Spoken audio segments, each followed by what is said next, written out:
वही जो बताया कि 15 अगस्त 1947 में देश स्वतंत्र हुआ, कि भारत स्वतंत्र होने पर ये हुआ कांड। यहाँ के स्टेट नवाब राजा लोगों को स्वतंत्रता चली गई, बस यहाँ 11 आदमी शहीद हुए।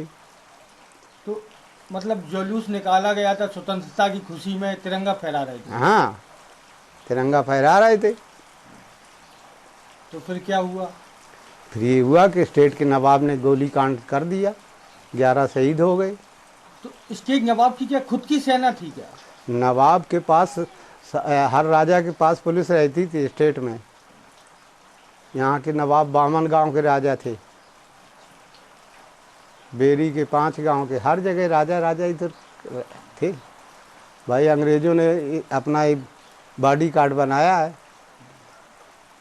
तो कैसे शुरू हुआ ये घटनाक्रम के आप लोग जब निकल रहे थे आपके जो? अब हम कहाँ आगे इसके बता, जितनी हम उस 2 साल के थे ये जानकारी है कि झंडा फहराने में, जुलूस निकालने में ये घटना हुई। वहाँ की रोक थी, यहाँ स्वतंत्र हुआ देश तो फहराते, जिस तरह के प्रधान लोगों का जीत हो जाती तो झंडा फहर और गांव में अपना नाइस दिखाते। जो शहीद हुए थे वो आपके परिवार के कौन थे?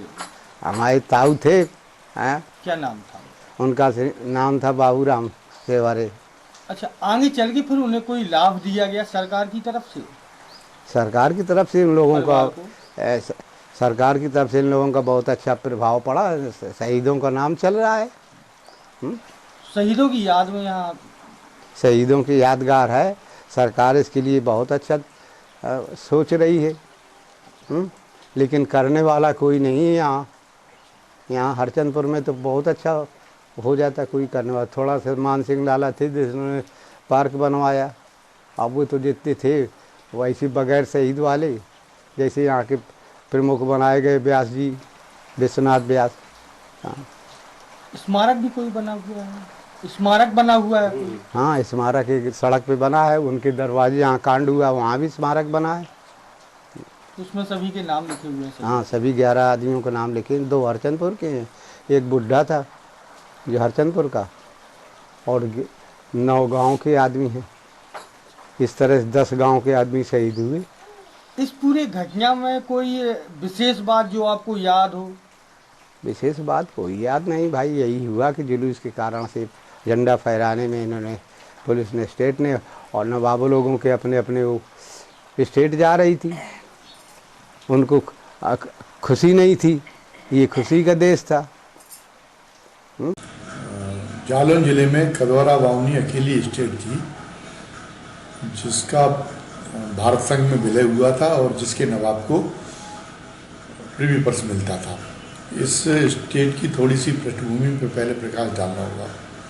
1784 में हैदराबाद के निजाम ने इस स्टेट को स्थापित किया था। उसके बाद में इस स्टेट को सनद दी पेशवा ने और ब्रिटिश शासन ने इसको मान्यता दे दी। इस स्टेट में पहले सुचारू रूप से काम चलता रहा।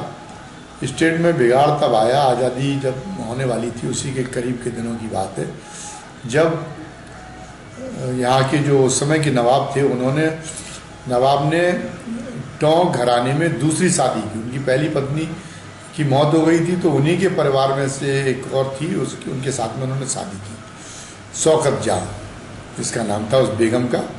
और बेगम बड़ी महत्वाकांक्षा थी। और दूसरी तरफ राजा जो नवाब साहब थे वो बड़े आध्यात्मिक रुचि के व्यक्ति थे, तो इसलिए वो अपने आध्यात्मिक कार्यों में ही संलग्न रहते थे और एक तरह से शासन के सारे सूत्र शौकत जहाँ ने संभाल रखे थे। शौकत जहाँ बड़ी निरंकुश दमनकारी प्रवृत्ति की महत्वाकांक्षी महिला थी।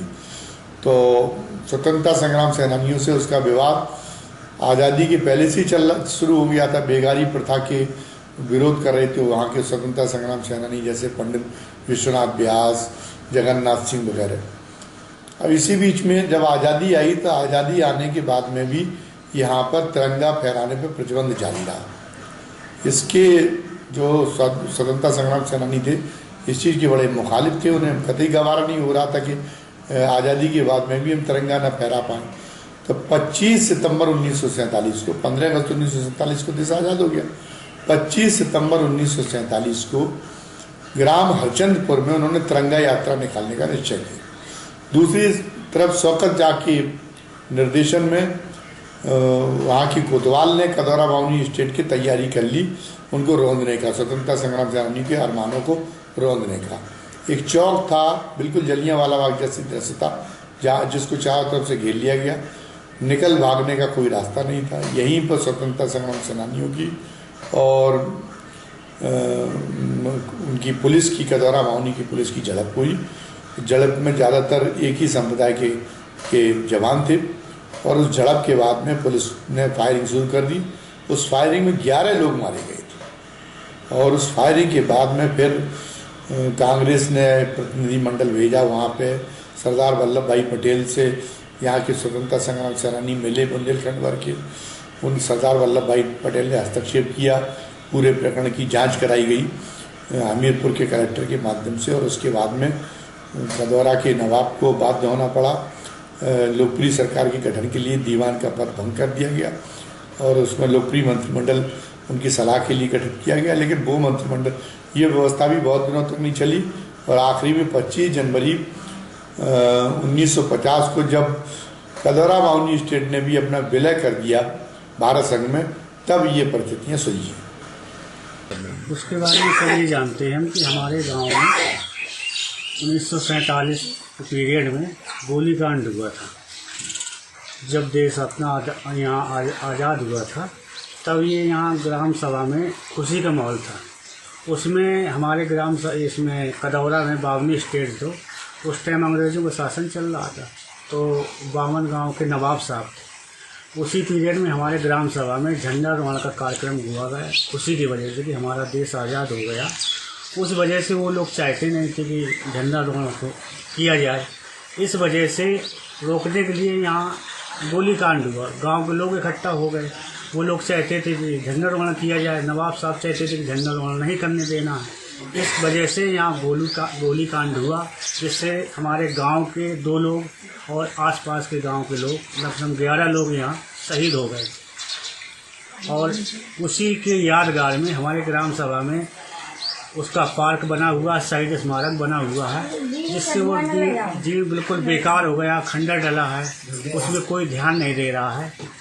लोग आए, विधायक जी भी आए, सांसद जी भी आए, देख गए कि इसका जीर्णोद्धार कराया जाएगा, मगर कुछ हुआ नहीं है। हम भी प्रयास में लगे रहे, जिलाधिकारी के यहाँ जाएंगे, एप्लीकेशन लगाएंगे कि इसका कुछ ऐसा कर दिया जाए जिससे इसका नाम ख़त्म ना हो और गांव में ये कम से कम नाम बना रहा है। जब तक ये रहेगा उसका नाम चलता रहेगा, अगर ये गिर जाएगा तो नाम ख़त्म हो जाए इसका।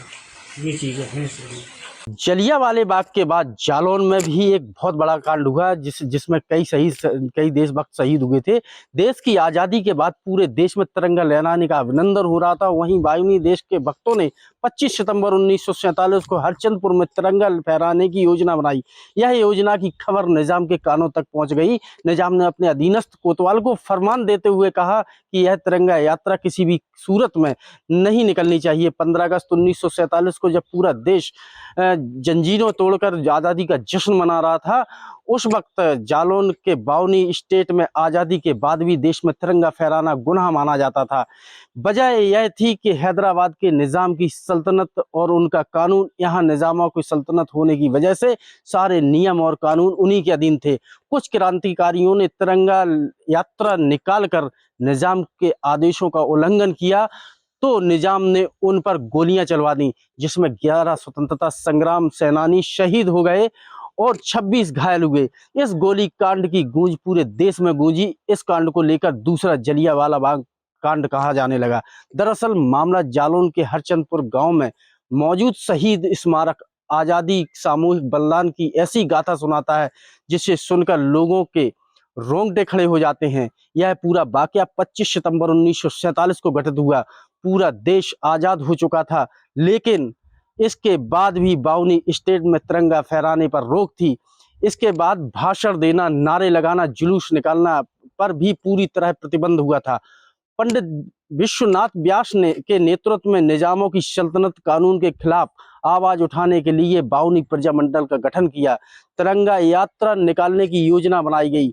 देश के लिए अपने प्राणों को निछावर करने के बाद भी बाउनी की सियासत में हलचल मच गई और 24 अप्रैल 1948 को विंध्य प्रदेश के मुख्यमंत्री श्री मंत्री लाला राम गौतम ने खुद का दौरा आकर नवाब का चार्ज विश्वनाथ व्यास के हवाले कर दिया। 25 जनवरी 1950 को कदौरा बाउनी स्टेट का विलय भारत संघ में हो गया और हरचंदपुर के शहीदों के याद में एक स्मारक बनवाया गया है ताकि आने वाली पीढ़ी दर पीढ़ी के लिए देश के नौजवानों को देश पर मत मिलने की प्रेरणा मिलती रहे। एबीपी गंगा के लिए जालौन से प्रवीण द्विवेदी।